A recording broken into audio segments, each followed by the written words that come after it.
Olá a todos e sejam bem-vindos ao segundo episódio do programa Debate Boca. Hoje, o tema que trazemos para o debate é a inteligência artificial.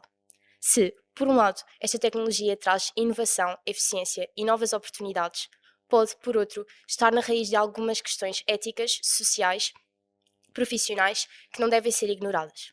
Qual é o verdadeiro impacto da inteligência artificial na educação e na informação que é criada e divulgada nas redes sociais? Estamos perante uma ferramenta revolucionária ou uma ameaça silenciosa? Para debater este tema, tenho comigo dois convidados. Por um lado, o professor universitário Pedro Matias, com formação em Engenharia Física e Tecnológica pelo Instituto Superior Técnico, doutorado em Matemática e que atualmente leciona Engenharia na Universidade Lusófona. Do outro lado, o engenheiro Bruno Belíssimo, com formação em Gestão pela Faculdade de Economia da Universidade do Porto. É um empreendedor digital e criador de conteúdos sobre a inteligência artificial. Tem um canal do YouTube onde cria este tipo de conteúdos, que já com uma grande quantidade de seguidores e onde é conhecido pelo nome Bubbles. E para quebrarmos um bocadinho o gelo, eu gostava que me dissessem como é que é a vossa relação com a inteligência artificial. O modo como ela entra na vossa vida, seja cotidiana, profissional. Se calhar começamos por si, Bruno, se não se importar. Perfeito. Então, boa tarde a todos. Muito obrigado pelo convite para esse talk, esse debate. E a relação que eu tenho com a inteligência artificial, ela é uma relação muito positiva, apesar dos lados negativos também. Eu uso ela todos os dias para produção de conteúdos na internet. Então, uso ela para fazer curadoria, pesquisa, produção de roteiros, produção de imagens, praticamente tudo que antes eu não conseguiria fazer sem a ajuda dela. Eu costumo dizer que hoje em dia eu me considero praticamente um polímata, porque várias áreas que eu jamais pensaria em atuar, sem a inteligência artificial, eu não conseguiria. E hoje em dia, todos os dias eu faço alguma arte, né? Com a ajuda dela, produzo roteiros com a ajuda dela, produzo código, linhas de código, coisa que eu não sei programar, mas todo dia eu programo com a ajuda dela. Então, a relação que eu tenho com ela é diária. Eu costumo dizer que ela é uma extensão da minha inteligência. Eu delego muitas tarefas para ela, mas ao mesmo tempo também o lado negativo hoje em dia eu não me vejo sem. Então eu me tornei uma pessoa muito dependente. Imagino que muitos aqui também hoje em dia usem essas ferramentas todos os dias. E eu acho que é o lado negativo, que é essa redução do atrito que ela tem com as tarefas, acaba que faz com que essa presença que ela tem na nossa vida seja a todo momento. Um pouquinho antes de dormir, deixa eu fazer uma pergunta aqui, ou fazer alguma tarefa, ou algo assim. Então tem esse lado também. Mas você perguntou a relação, é uma relação positiva. Todos os dias ela me ajuda para fazer praticamente tudo na minha vida. Tem um papel muito presente na sua vida. Sim. Ok. Pedro? Bom, antes de mais, boa tarde a todos e muito obrigado por este convite. É um prazer estar aqui a falar sobre uma área que eu considero que também é muito importante na minha vida, talvez não tão importante como o Bruno, talvez porque eu também sou uma pessoa mais velha e nasci numa época em que nada disto existia. Em particular, devo dizer que nasci numa época em que nem sequer a internet existia e, portanto, a minha adolescência foi passada sem internet. Portanto, imaginem o que é passar a adolescência sem internet, vocês que são jovens neste momento. Mas relativamente à inteligência artificial, eu uso, não confesso que uso a nível pessoal, uso a nível profissional. Acho que a inteligência artificial no mundo, digamos, da educação, em particular na matemática, que é a disciplina que eu leciono, tem um papel importante num aspecto mais exploratório. Não é? O que é que eu quero dizer com isto? É que, como o Bruno também deve saber, a inteligência artificial, qualquer pergunta que eu faça, a resposta não tem 100% de certeza. E como tal, quando lidamos numa área com a matemática em que queremos 100% de certeza, isso não vai acontecer. E, portanto, eu acho que é uma excelente ferramenta para nós explorarmos, inclusivamente incentivo os meus alunos a fazê-lo, não é? Mas sempre com algum espírito crítico. No mundo da investigação, também o faço, especialmente para tentar saber o estado da arte de certos temas, mas obviamente que depois vou ter que ir a fundo, vou ter que confirmar muita dessa informação e não posso acreditar cegamente no que está ali a ser dito. Mas considero que é uma parte importante da minha vida, talvez sem ser digamos, a um nível tão forte como o Bruno. Ok. Eu vou pegar num ponto que disse agora para introduzirmos o debate. Essa questão de dizer aos seus alunos para confirmarem sempre aquilo que a inteligência artificial lhes diz. Os jovens de hoje são o futuro do nosso trabalho, o futuro do país. Um, o que é que vocês acham que os efeitos que há de agora os jovens procurarem tanto a ajuda da inteligência artificial, muitas vezes aceitarem o que ela lhes diz sem confirmarem, ou só porque parece tudo muito bem estruturado, não questionam? Quais acham que são os efeitos que isso pode vir a ter um dia mais tarde, dado que eles são o nosso futuro? Eu acho que é um tema crítico e eu acho que nós, eu em particular como educador, é uma preocupação que tenho. Portanto, eu olho um bocadinho para os meus alunos como se fossem meus filhos e, portanto, tenho que de alguma forma os alertar para o facto que nem tudo o que está a ser dito é necessariamente verdade ou 100% verdade. Não é?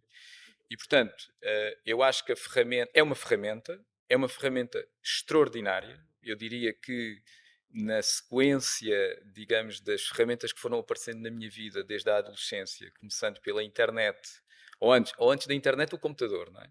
Computador, internet, smartphone e ultimamente a inteligência artificial. Eu diria que é uma ferramenta extraordinária, incentivo a usar, mas é preciso algum cuidado. E quando eu digo algum cuidado é no sentido de quando fazemos uma pergunta à inteligência artificial mais técnica na área da matemática, por exemplo, nós temos que ter a capacidade de entender a resposta, ou seja, temos que perceber os conceitos e as estruturas com que estamos a trabalhar. Isso só se consegue se eu pegar num livro, não é? Ou se eu ouvir, ou se eu tirar uma dúvida com um professor, ou se eu vir um vídeo que esteja a ser ministrado por uma pessoa credível. Portanto, se eu delegar a resposta a uma pergunta matemática à inteligência artificial, eu arrisco-me a ter uma resposta que pode não ser verdadeira. E isto na matemática é crítico. Não é? Portanto, eu diria que é preciso alertar e incentivar os estudantes a, ponto número 1, utilizar a inteligência artificial, mas com algum cuidado e espírito crítico. É fundamental. Educá-los nesse sentido. Ok. Bruno, como já referiu, a inteligência artificial tem um papel muito importante na sua vida. O seu trabalho engloba criar conteúdo sobre isso. O que é que pensa em respeito ao uso excessivo da inteligência artificial? Acha que pode ter estes riscos?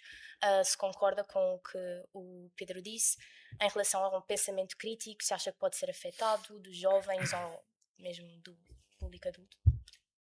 Eu acho que, como toda ferramenta poderosa, é uma faca de dois gumes, né? Então, de um lado, nós temos pessoas que utilizam essas ferramentas para construir negócios, construírem ativos, para estudarem, mas de forma equilibrada. O que eu quero dizer com equilibrada? Usam com a intenção de usar ela como ferramenta, não como muleta. Ou seja, essas pessoas elas vão se diferenciar, vai acontecer uma polarização. De um lado são as pessoas que usam inteligência artificial de forma inteligente, ou seja, usam como ferramenta, e do outro tem um lado que são as pessoas que usam como muleta, que delegam tudo para a inteligência artificial a fim de fazer aquele trabalho só para tirar da frente, não para de fato aprender algo com aquilo. O MIT ele fez um estudo que para o cenário da inteligência artificial já é até desatualizado, mas foi feito em 2024, se eu não me engano, em que eles fizeram uma comparação entre um grupo de estudantes que usou inteligência artificial para produzir uma redação e um outro grupo de estudantes que não usou inteligência artificial. Os resultados são devastadores. A longo prazo, o grupo de estudantes que usou inteligência artificial não lembrou de absolutamente nada que eles escreveram na redação. E esse fenômeno tem um nome, que é atrofia cognitiva induzida por IA. É um fenômeno que está acontecendo em todas as áreas, né, de quem usa inteligência artificial a ponto de delegar tudo para ela. O nosso cérebro, como tudo na nossa realidade, ele busca padrões de economia de energia.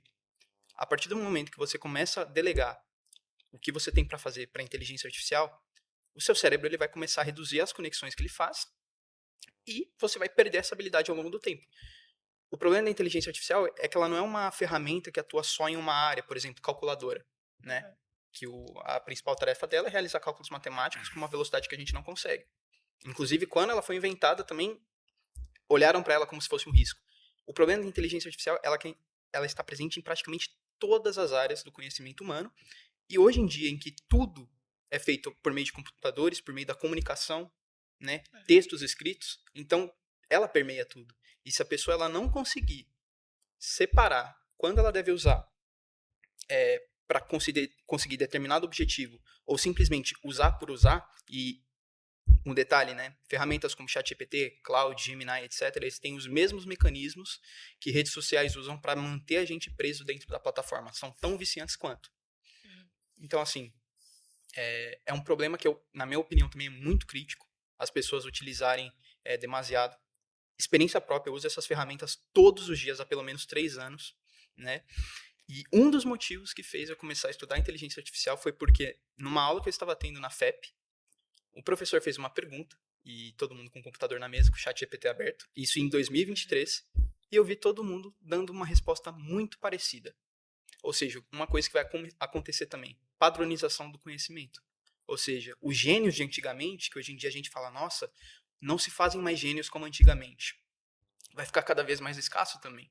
Porque uma coisa que era algo totalmente criativo, algo totalmente pessoal, isso vai se perdendo com a padronização. Todo mundo vai ter a mesma resposta e muitas das vezes, como o Pedro falou, não vai ser a verdadeira, né?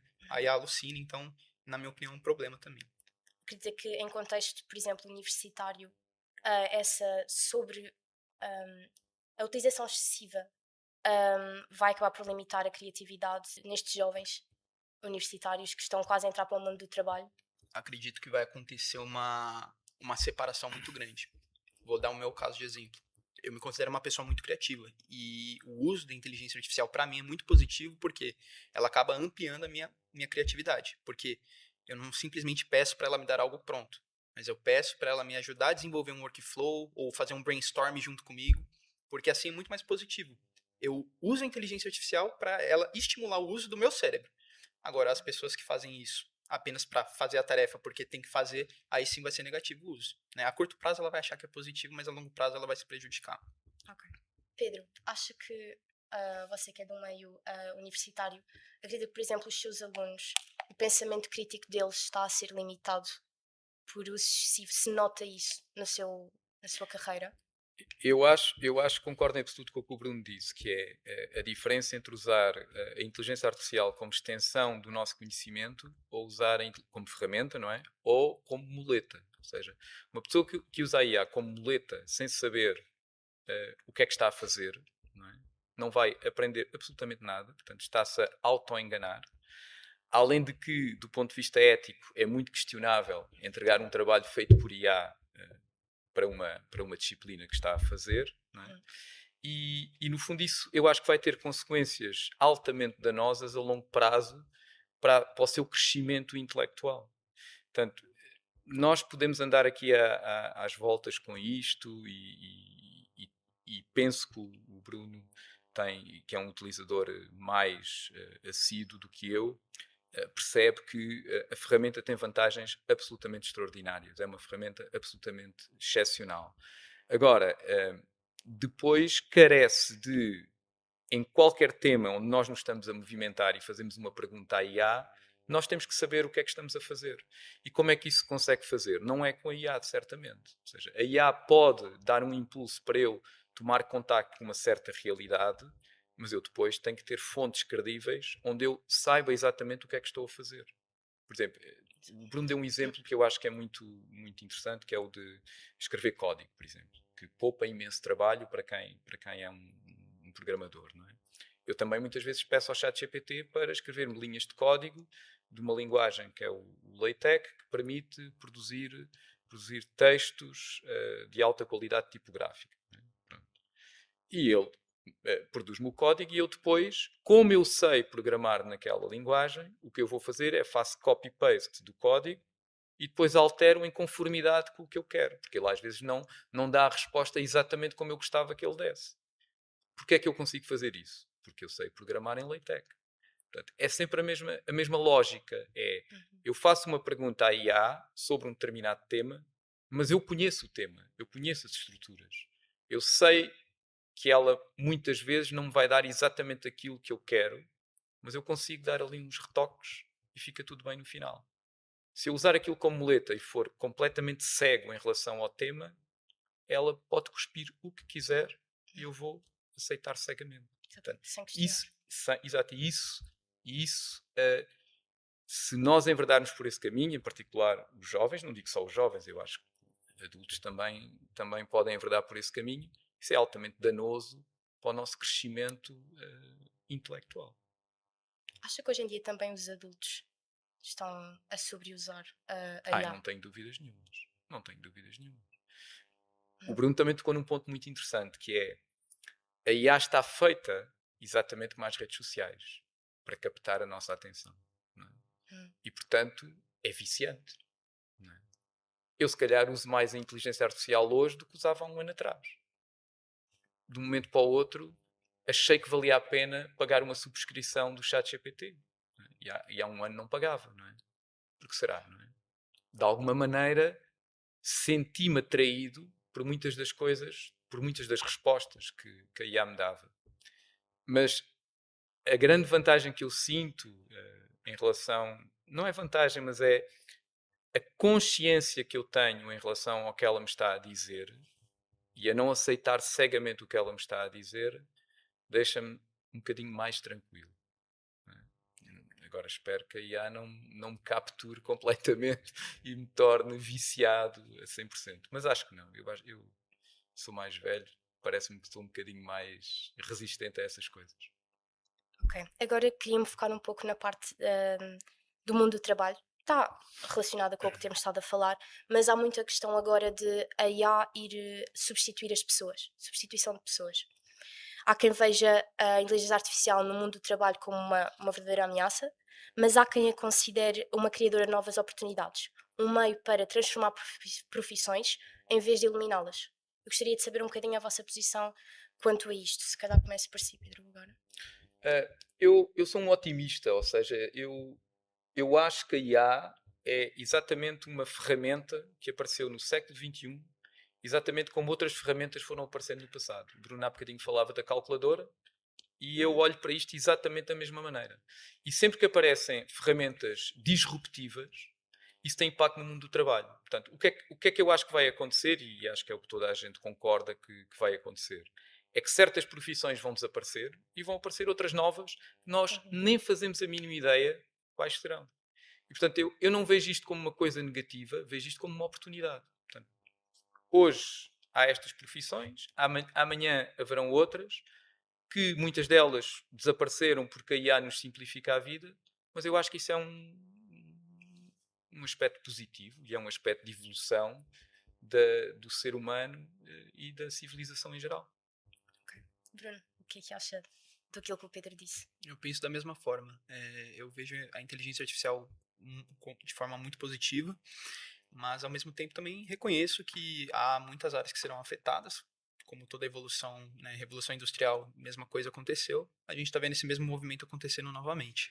Eu gosto de utilizar a lógica do arado, por exemplo. Então, quando surgiram as máquinas agrícolas, né, uma plantação de cana-de-açúcar, por exemplo, que haviam 20 pessoas trabalhando para fazer o plantio, a colheita, etc., com um arado, né, uma máquina que consegue plantar e colher, só precisava de uma única pessoa, que era a pessoa que pilota o arado. Com inteligência artificial, a gente está vendo um movimento parecido acontecendo, que é uma equipe que antes precisava de, por exemplo, 20 programadores, hoje em dia, uma única pessoa que tem conhecimento em programação, mas ao mesmo tempo entende muito de inteligência artificial, ela tem capacidade para substituir não os 20, mas pelo menos uns 5 ela consegue. E entregar mais trabalho com uma qualidade melhor em menos tempo. E isso não é uma coisa que tem como a gente competir, é o que o mercado de trabalho quer, porque é mais econômico. Não tem como você competir contra isso. E é um lado negativo, para o programador isso é negativo. O que a gente está vendo também acontecendo no mundo da arte, né? Que é muito subjetivo a gente falar de arte hoje em dia, né? Arte gerada por inteligência artificial, a gente poderia entrar em um debate à parte só para falar sobre isso. Está acontecendo também. Já chegou em Hollywood.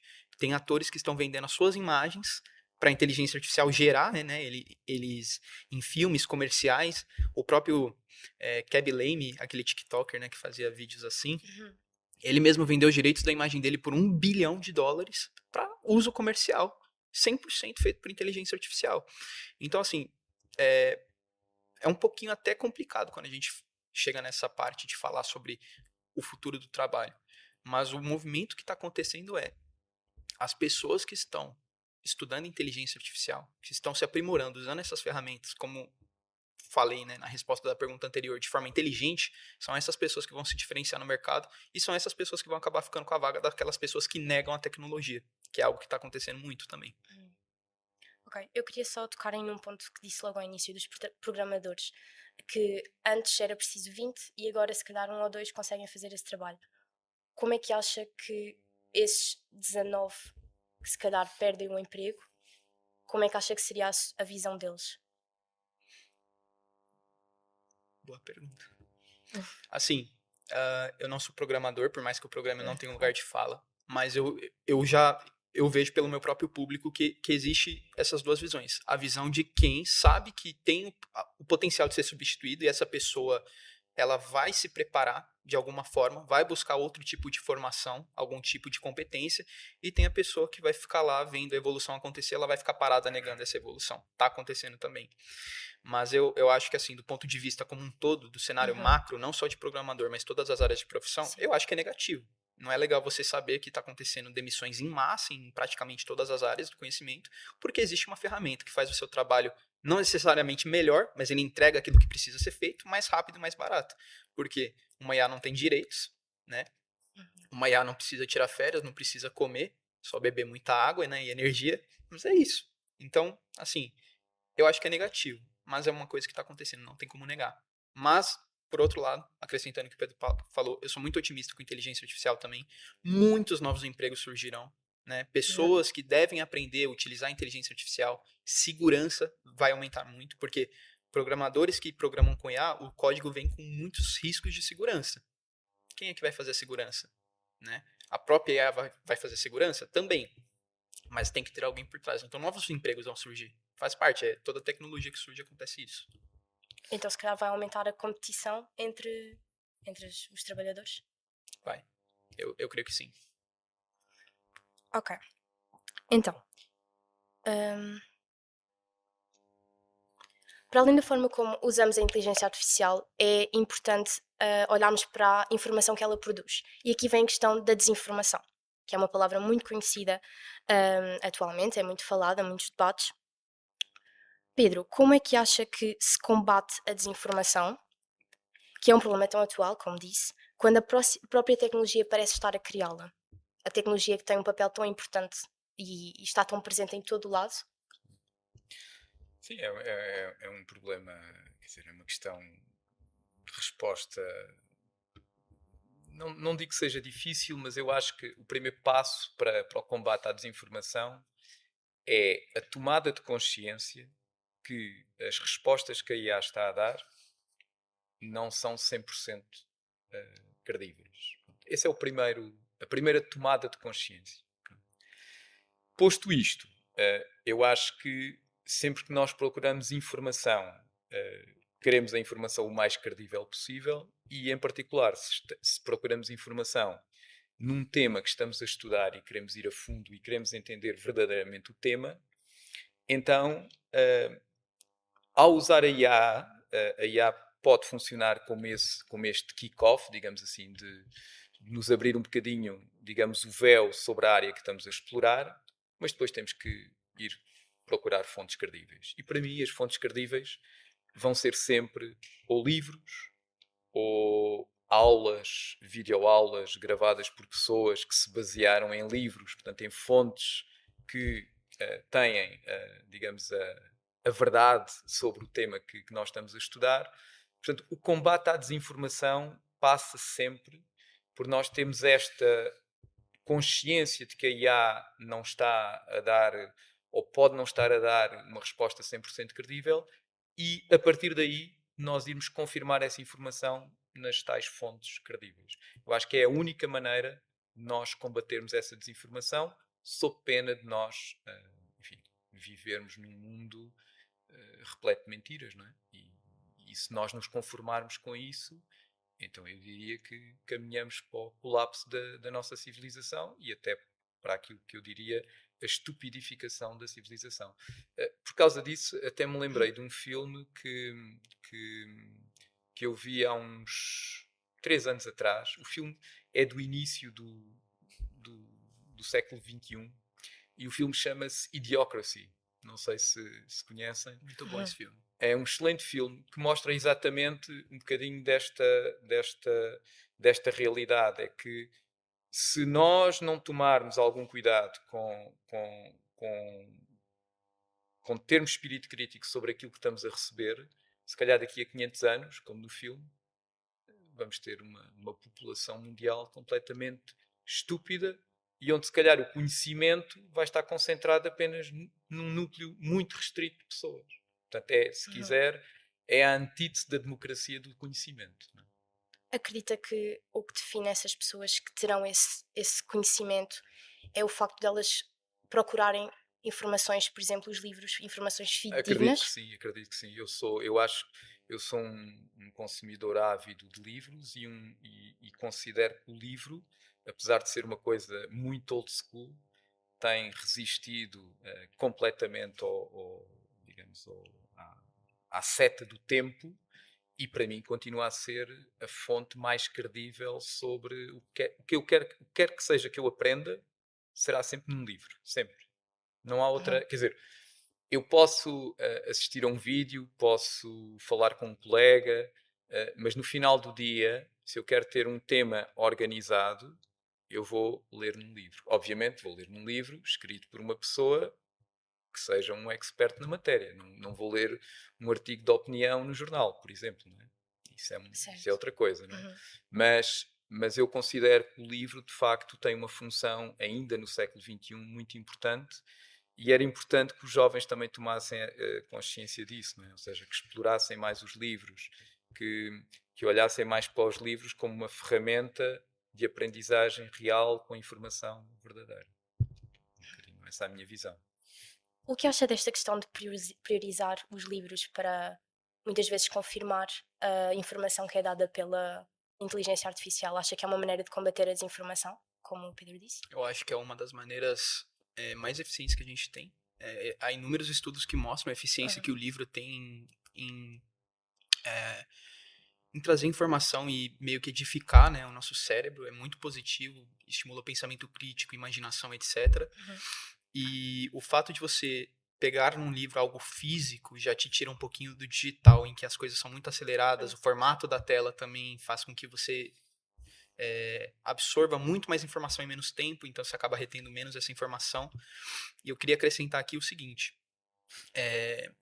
a respeito da ciência. Hoje em dia, se eu não me engano, mais de 60% dos artigos científicos são escritos praticamente 100% por inteligência artificial. E é aí que mora o perigo, porque na era em que as redes sociais, né, que já são fontes extremas de desinformação e idiotização também, né? A gente está vendo adultos se comportando que nem criança, criança se comportando que nem adulto, tá tudo de Uhum. cabeça para baixo.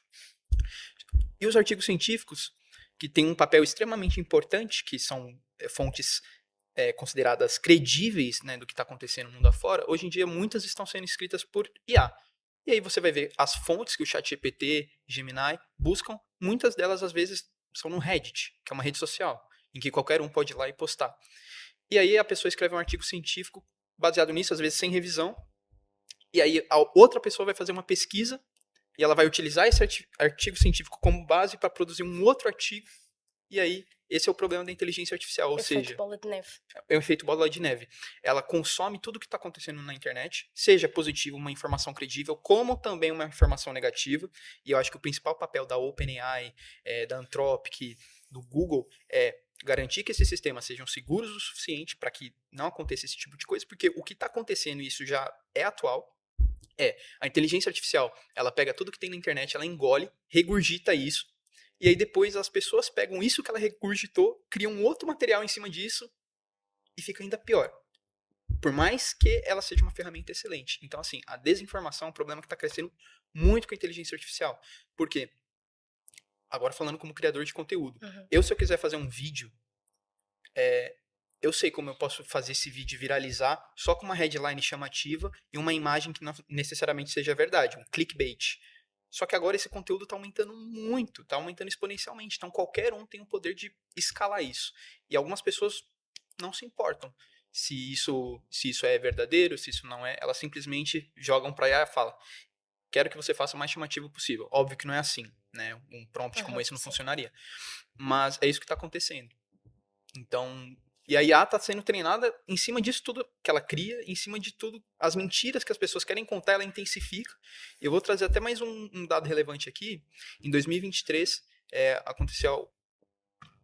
As imagens nem eram boas, imagens geradas por inteligência artificial, mas uma pessoa postou no Twitter uma imagem do Pentágono, né, o órgão de segurança americano, com fumaça saindo como se ele tivesse sofrido um ataque terrorista. Foi necessário apenas um único jornal repostar essa imagem no X, né, o antigo Twitter, para o mercado americano, o S&P, cair $1 bilhão. Ou seja, olha o poder devastador. Hoje em dia não tanto, né? Mas assim, agora na guerra do Irã, Estados Unidos, está acontecendo muito também. Deepfakes rodando, pessoas que pegam imagens de crianças vulneráveis, por exemplo, pedem lá para o Gemini, o Nano Banana, por exemplo, que é um excelente modelo de imagem. Modifique essa imagem aqui, faça isso aqui, põe um link de doação e posta no Facebook. Então, assim, tá acontecendo. E por mais que o livro ele seja uma excelente informação, né, uma informação credível, eu acrescento que tem que ter uma regulamentação também. Regulamentação tanto das imagens, dos vídeos, só que não é fácil fazer isso, né? Até isso acontecer, até isso passar no parlamento, o estrago já foi feito. Então, eu acho que o que cabe a nós é saber que a inteligência artificial ela não é um oráculo da verdade, entendeu? Ela tá pegando todas as mentiras e verdades que tem na internet e cabe a nós ver se aquilo faz sentido ou não. E como é que a gente sabe se faz sentido? Procurando, estudando. E não é todo mundo que tem paciência para fazer isso. Exatamente. Ok. Agora eu queria pegar nesta questão da desinformação e passar para a questão da responsabilização. Quando a inteligência artificial falha ou causa esta desinformação, causa danos, quem é que vocês acham que deve ser responsabilizado? Os programadores? Os utilizadores? Ambos? Quem é que vocês acham que... Bruno, Eu acho que ambos. ambos. A responsabilidade principal é das empresas que desenvolvem esses algoritmos, as que estão disponibilizando eles para nós, mas também do usuário. Claro. Então, a lógica, pegar uma lógica um pouquinho mais pesada, mas também não tem tanta diferença. Se for pegar uma boca de fumo, de quem é a culpa? Do usuário ou do traficante? Dos dois. O usuário que escolheu usar e o traficante que escolheu vender. Mesma coisa com inteligência artificial. Se alguém for prejudicado, a culpa é tanto da empresa que permitiu que isso acontecesse, porque ela sabe que está acontecendo, mas também do usuário, que ele tem um papel fundamental de revisar. Vamos pegar um médico, por exemplo, ele está usando o ChatGPT numa consulta, ele prescreveu um remédio que às vezes não existe ou que faz mal para determinada pessoa, mas foi a inteligência artificial que recomendou. De quem é a culpa? Dos dois. A inteligência artificial por ter recomendado algo que não era para ter recomendado, e do médico, que é um profissional, de ter indicado isso para o paciente. Então, eu acho que nesses casos, ambos têm que se responsabilizar, mas, se fosse colocar numa balança, para mim a responsabilidade maior, ainda assim, são das empresas que desenvolvem esses algoritmos. Ok. Pedro, o que é que acha desta questão? E vou só acrescentar uma questão do médico. O médico, antes de ser médico, já foi um aluno que estava a estudar medicina. Muito provavelmente, se no exercimento da sua profissão ele recorre à inteligência artificial, provavelmente quando era aluno também já o faria. Pelo menos, penso que sim. O que é que acha sobre esta questão da responsabilização? É preocupante, não é? Ou seja, quer dizer, se nós começamos a pensar à la longue nas consequências disto para o futuro em termos da saúde, não é? Na verdade, que médicos é que estamos a formar? Será que eu posso confiar nestes médicos? Será que eu posso entrar naquela consulta e qualquer coisa que ele me prescreva, será que ele não consultou o ChatGPT ou outra IA qualquer? Enfim, eu acho que são temas muito complexos. Enfim, eu não consigo ter uma opinião formada relativamente à pergunta da responsabilização, mas acho que de facto a IA é tudo muito bonito, mas de facto coloca aqui cenários, muitas vezes, e digamos, problemas que podem acontecer, que nos podem deixar de facto, digamos, com grandes problemas, né, em termos de capacidade de resposta, não é? O tema da saúde é um deles, mas eu estou-me a lembrar também, já ouvi, enfim, não sei se foi um estudo, se foi uma notícia, que diz que desde que os jovens, ou um certo segmento de jovens começou a usar a IA com mais frequência, começaram a aumentar o número de homicídios ou de suicídios, não é? Então, quer dizer, há aqui certos aspectos, não é? Que eu acho que é tão difícil de controlar ou de imputar culpas. Será que foi da IA? Será que foi dos miúdos? Será que foi dos pais que não tomaram atenção ao controle da utilização? Portanto, nada disto é preto e branco, Uhum. mas eu acho que temos aqui em cima da mesa uma série de desafios para o futuro, não é? Mas é como o Bruno também disse, que é depois dos estragos estarem feitos, até no ponto de vista da formação, digamos, destes jovens, não é? Que impacto é que isto terá depois na sua vida futura como adultos, não é? Uhum. Eu, de facto, não sei responder a essa pergunta. E eu acho que isto, eu quando penso muito nestes assuntos, penso sempre no meu caso em que eu nasci lá muito atrás. E num mundo em que não existia nada destas coisas, não é? E viver num mundo sem internet e recordar isso é muito interessante, não é? Porque, de facto, nesse mundo eu só tinha isto. Uhum. Portanto, eu não sei muito bem responder a como é que vamos resolver esse tipo de problemas, mas eles estão aí. Eu Sim, só sim. queria acrescentar também, né? Ele mencionou essa questão de casos de homicídios, suicídios, e infelizmente é uma verdade. Por exemplo, é muito comum hoje em dia nós vermos adolescentes, a geração atual com acesso às redes sociais e celular, né? Enfurnados em casa a maior parte do tempo, mexendo no celular. Parece até alguém de muito atrás falando isso, né? Mas é uma realidade. E o que acontece muito é, pessoas começam a criar relação com inteligência artificial, ou seja, começam a conversar com o chatbot, criam uma relação íntima, praticamente, com o chatbot. Não só crianças, tá? Pessoas mais velhas também. Acontece isso. E a IA muitas vezes funciona como um espelho. Então, uma coisa que acontece, e já aconteceu mais, tem documentado também, pessoas que acham que fizeram uma descoberta única, a descoberta que vai render o prêmio Nobel, porque a pessoa começa a conversar com a inteligência artificial sobre determinado assunto. Isso, alguns meses atrás, hoje em dia os modelos têm mais mecanismos de segurança para evitar isso, mas alguns meses atrás o que acontecia? Uma pessoa que não tinha conhecimento de determinado assunto começava a conversar com a inteligência artificial, vamos supor física quântica, por exemplo. E aí ela começa a ir para uma área que vai mais pro lado espiritual, e às vezes a inteligência artificial ficava dando corda, dando corda, dando corda, dando corda. E chegava um ponto que a pessoa achava que ela fez uma descoberta científica única, que tinha que falar isso para todo mundo. Mas na verdade a pessoa estava numa psicose, induzida por inteligência artificial. Outro caso que aconteceu também. Um menino de 13 anos que conversava com inteligência artificial, depressivo, uma relação de 4 relacionamentos, se suicidou, Uhum. né? E a prova que foi apresentada, né, no júri lá dos Estados Unidos foi que foi culpa da inteligência artificial. E quando foi ver as conversas, deu para ver que a inteligência artificial de fato conduziu, mas também a culpa é dos pais dessa criança, né? Como é que a pessoa Uhum. se suicida, chega a esse ponto, né, de cometer algo desse nível, sem que os pais estejam cientes do que está passando na Não cabeça daquela controlaram, criança? não. Exatamente. Exatamente. Então, essa questão eu acho que a inteligência artificial é uma das coisas mais difíceis para o pessoal que está na área jurídica, de regulamentação, porque ela tem caminhos para todos os lados, ela pode ir para Uhum. qualquer direção. Ok. Bom, para concluir, eu gostava só de vos fazer uma pergunta um bocadinho mais lúdica, talvez. Se pudessem definir uma regra base para as pessoas que nos estão a ouvir sobre o uso da inteligência artificial, algum conselho, o que é que diriam? Pode ser o primeiro. Uh, Usem e abusem, mas com prudência, não é? Ou seja, usem e abusem, mas tenham espírito crítico, abram os olhos, vão verificar a resposta em fontes credíveis. Acho que essa é a O mensagem, essencial. para mim, essencial. Não é preciso pôr aqui muitos mais adereços. Ok. Bruno? O conselho que eu dou é percebam se você está usando inteligência artificial ou se ela está usando você. Quando você conseguir Uhum. definir esse ponto, você sabe onde é que você chegou e se você deve parar. E algo mais a acrescentar também, não sobre a inteligência artificial, mas sobre as redes sociais principalmente. Eu que trabalho com isso.